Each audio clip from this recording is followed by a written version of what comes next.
those that gather, first to the presence of our God, to those that gather to this cadre of clergy, to Dr. Dickens for his gracious invitation. We greet you. Good afternoon. Good afternoon. It is in the book of Exodus that we find our text. Exodus chapter number 3. I ask that you'll stand as we read from the sacred text.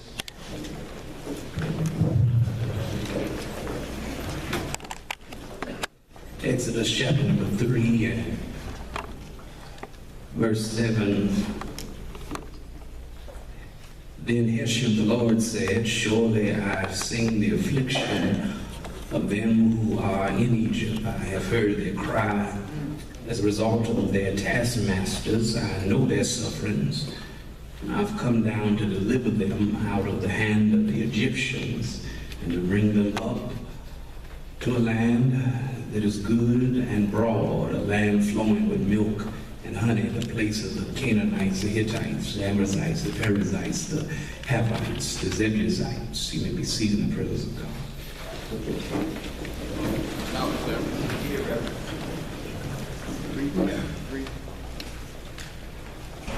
I want to talk about the promise of liberation. The promise of liberation. All right.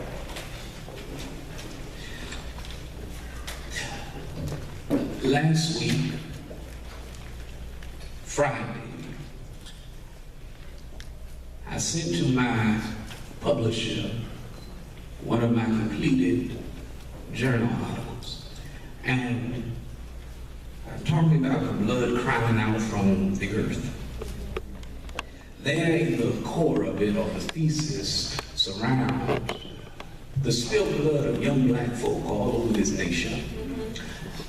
And I could not help but think in the midst of my writing about Cain and Abel, that brotherly duo, one having issues with the other, came out of the same womb with almost the same privileges, but just some tense issues in the house called one to kill the other. It was seen as if that if you would kill the brother and get rid of the body, that it was a murder gone successfully. However, he forgot just one thing, that there was a forensic nature to the blood, that as it seeped within the ground, that the dirt in which absorbed it had a spirit in it that connected with the God that created it. Wow. And so sitting upon the celestial throne of God, God had an interesting melody that was sung out from the earth.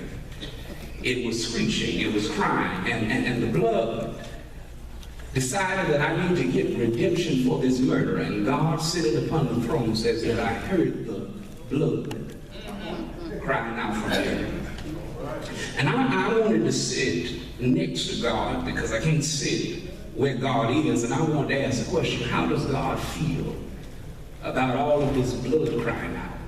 Wow. From the earth? Come on now. How does God feel about the massacre of young black folk? Not by any reason, just because they got up in the morning and were black. Many times not trying to hurt anybody, just walking down the street for being black, minding their own business, maybe not dressed in the opinion of some as appropriately, but the blood keeps crying out. And it does not make a whole lot of sense to me, because one would think that in the midst of the 21st century, with all of the advances and the privileges, technological advances, that things would not quite be as they are now. It would seem to me that my grandfather would have understood a little bit better. Just one generation out of slavery would make a whole lot more sense to me, but it seemed as if Michelle Alexander was right in the new Jim Crow. That even though it's a new Jim Crow, it's just the remnants from the old. We still don't seemingly have gone a whole lot further. What does God say about all of this blood? It would cause a mother's eye to tear up and a heart to palpitate, but I think in the midst of all of this craziness, despite the fact that President Barack Obama is exiting office, Despite the fact that it seems like the economy, some say is getting a little bit better, but some say it's not a whole lot better at all.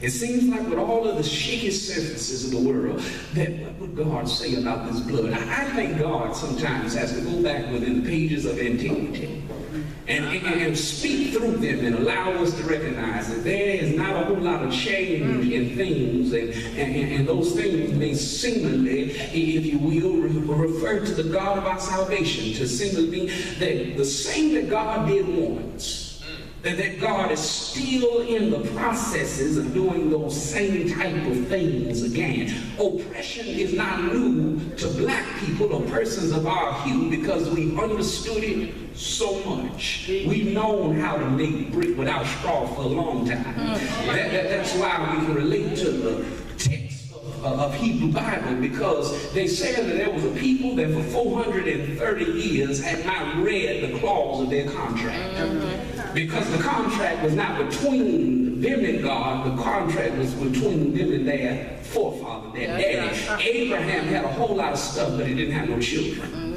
And he asked God, what is my stuff worth?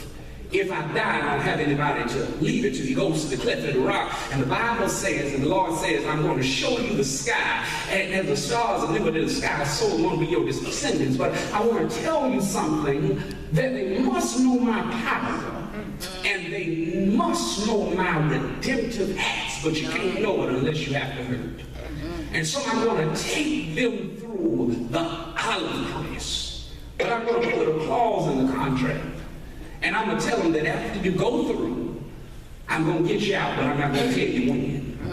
You got to be in the process of waiting. I'm going to put you there, but I'm just not going to tell you how long you got to stay in the fire. That seems sometimes the way that God works. He puts us in some interesting places, but just won't tell us how long we got to stay. That's right. The blood keeps on crying, but God's response to the blood is keep on crying, but you also got to keep on waiting. It says that I'm going to send you somebody, but I need to tell you that this is not the thesis of this text, but I need to tell you that who I send you is not necessarily going to come looking the way that you want them to. All right, all right. I think that one of the sad tragedies of the black church is that we've gotten caught up with Vitas. See it. Right. We don't even know what those words mean. And we like the suits and we like the attire because we think that they smell good and they look good. They stand on that side and they have a face that looks like us. The truth of the matter is that in rooms that are not open to us, they figuratively lynch us with the news. Who you are. That's right. You got to be careful that everything that necessarily looks good is not good. That's right. That there can be some bitterness beyond the sweetness. And so God has a peculiar way, my beloved, of using some stuttering people to preach some prophetic messages. And so he takes somebody like Moses, who was reared in the palace, but he was linked to the pen.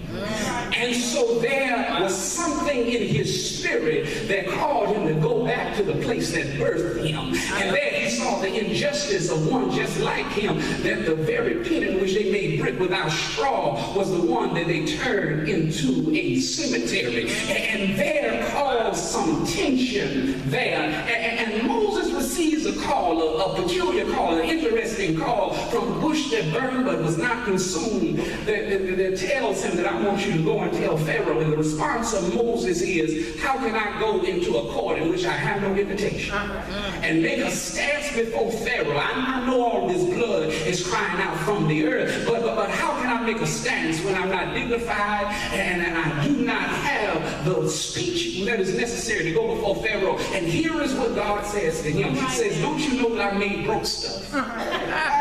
And the brokenness of your state, I knew that it was broken before I made you. And that means that it was my intention to use you in your brokenness, not after you've been covered. Some of us tend to think that God cannot use people until God changes.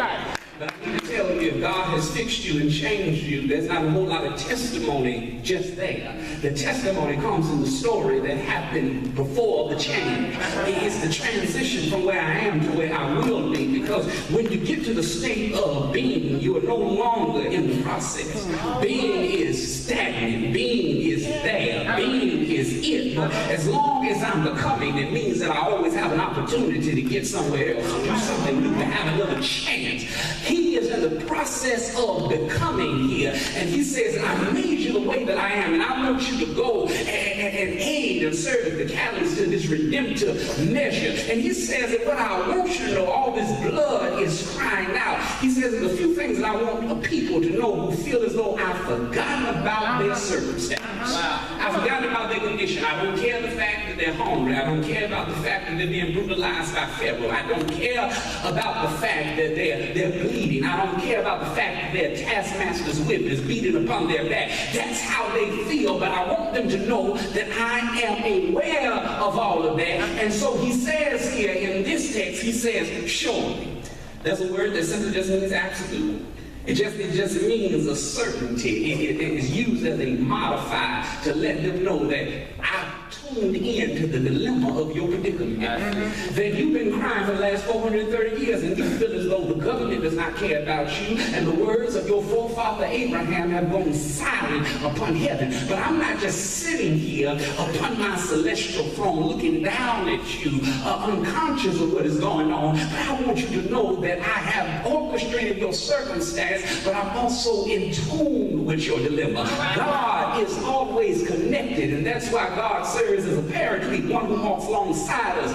Nothing just happens and God just allows it to just pass by. God is right there in the midst, even when I am not aware of the divine presence of God. He says, Moses, I have a declaration to tell to you because I need you to recognize that there's something that has been lost, both then and now, and that is a prophetic voice. That we talk and preach, but there is no prophetic voice to what we talk and preach. So I want to have a conversation with you so you recognize that I ain't just sent you here, but I want you to know that there is something that is going on in heaven that concerns the people that you look at.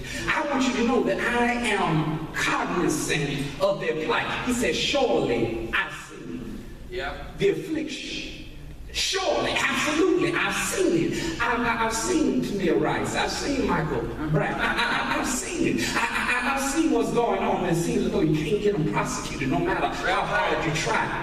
I've seen it. I've seen little girls born up in slums with no daddy and mama is doped up. I've seen it. I've seen an educational system that has seemingly penalized us for getting an education where you come out of school with a degree in one hand, no job in another. You get a degree in one hand, student loans in another. I've seen it. I've seen the tears shed when you're just trying to make the best out of an everyday type of situation. When you try to make the best out of it, it seems like your best turns into a mess. I've seen it. I've seen the heart that sits on the side of the bed in the midnight hour wondering, does God hear your faintest cry? Will God ever answer? By and by, when you get up in the morning, the phone starts ringing and you won't pick it up because you're scared there's a bill collect on the other end. I've seen all of that. I've seen you praying, hoping that you get to work to make ends meet and ain't got enough gas in the tank. I've seen all of that. I've seen where you wondering how you gonna eat it. You trying to strive and make it till you make it. I've seen all of that, but I need you to know that I'm looking at it so that I can be aware of where to show up at the right time. Surely, absolutely, inevitably, indubitably, incessantly, I've seen it now. I know you feel as though there are folk sitting right next to you who do not care about your plight and your dilemma, and you write them and you talk to them, and they hear, they say, and they groan, they pick up the people, put down the phone, and they go somewhere else and do their own thing. But God has seen your affliction. See, that makes me feel good then. Because if I never get an invitation to the governor's mansion, I'll never go to the White House, I know God's looking at me. I can be naked and transparent before God because God is not only concerned with my good, but God is also concerned with my struggles. I've seen the affliction of my people. I've heard your stuff that don't nobody else want to hear. That's the beauty about God. God is interested. That's how I got the promise of liberation, because there is the promise of divine consciousness. God is interested with my situation. He says, sure, I've seen the affliction of my people. I've heard their cry. But there was something interesting. in the Hebrew Bible and up into the Christian scriptures, the Hebrews, because of their faith in Yahweh, they did not believe that you touched defiled things. That's right. I think some of